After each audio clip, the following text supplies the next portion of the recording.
और इस काल ने इतने ये अज्ञानी संत छोड़ दिए, ये इस भक्ति का, इस मार्ग का विरोध करने पर तुले हुए हैं, क्योंकि वो जनता के हितैषी नहीं, शत्रु हैं, शुरू से ही शत्रु का काम कर रहे हैं।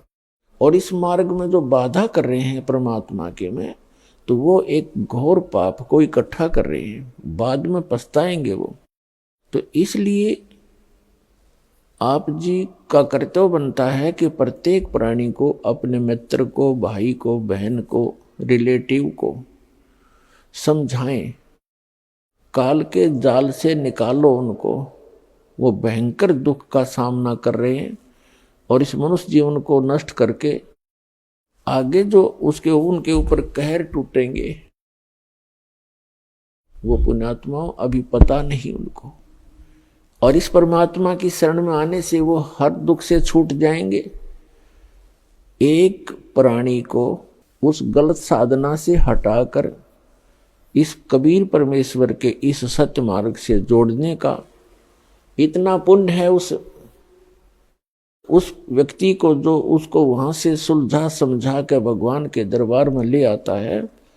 इतना पुण्य होगा जैसे करोड़ गौओं को और हत्थे में कटते हुए बचा दी जाए, करोड़ गायों को कसाई से छुटवा दिया जाए जो काटने को तैयार है।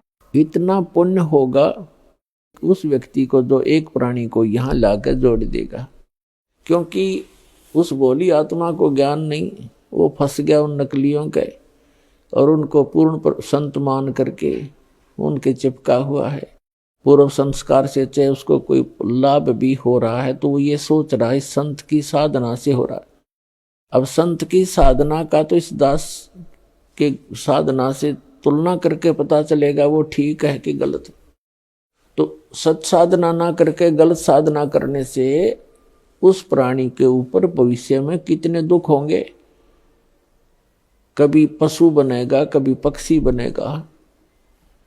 आप जी को दास ने बहुत बार दिखाया है महावीर जैन जी की जीवनी, उसमें वो 60 करोड़ बार तो गधा बना, 30 करोड़ बार कुत्ता। पशु योनि के भी इतने लगातार दुख भोगने पड़ते। एक कुत्ते के जीवन 30 करोड़, हाथी के जीवन 60 करोड़, गधे के जीवन 60 करोड़, और फिर जाकर के कभी कोई मानव शरीर प्राप्त होता है। तो उस पुण्यात्मा को जो यहां आ गया, उसके ये सारे दुख मिट जाएंगे। उसका फिर पुनर्जन्म या तो होगा मनुष्य का ही, और अन्यथा वो सीधा सतलोक चला जाएगा। दो ही बात है।